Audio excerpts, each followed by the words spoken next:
Today at the House of Hacks, I want to talk about being an inspiration. Hi makers, builders, and do-it-yourselfers, Harley here.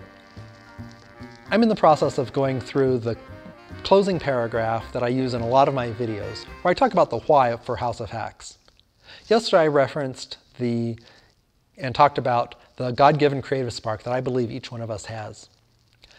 Now, today I want to start talking about the next sentence that goes something along the lines of, through this channel I hope to inspire, educate, and encourage these types of makers. Today I want to focus in on the word inspire. I think there's really nothing new under the sun. When we have a new idea, when we come up with something that's new to us, I believe it's really a synthesis of everything that we know, everything we've seen, and all of our life experiences to that point, where we've taken different things and put them together, perhaps in a new way, but it's still based on other things. Everything we do is really a result of those who've gone before us.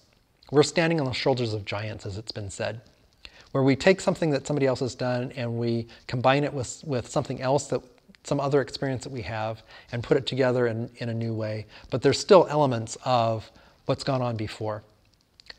One of the Green brothers did a video recently kind of talking about this idea, and I'll leave a link to it below in the description.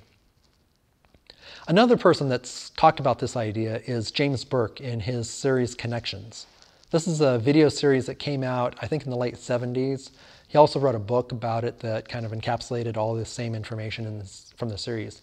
And in that, he took a modern invention and went back several centuries and showed how what went on before had different inflection points where it created something new, and then that led to a new development, which in turn led to a new development, which in turn led to what we have today. And I thought this was a really interesting way of looking at the history of technological development. While it was a great series, I really enjoyed it. I watched it several times. I actually have the book and I've read it several times. I think one thing it tends to focus on is kind of a linear progression through the years. And I think that's a little bit, I disagree with that. I think that at each inflection point, there were many things that came together in the individual's mind or the group's mind that created that new thing, where it was kind of a lot of streams coming together to form a new river.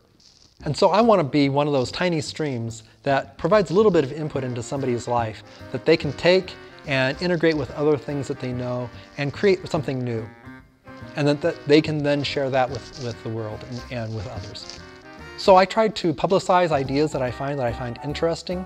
And so when I present something that I know has been inspired by somebody else, I always try to make sure that I credit them, leave a link if appropriate, and just let people know that there is source material beyond what I'm doing that did inspire me, that they can go back to and perhaps be inspired by in maybe a different way based on their experiences.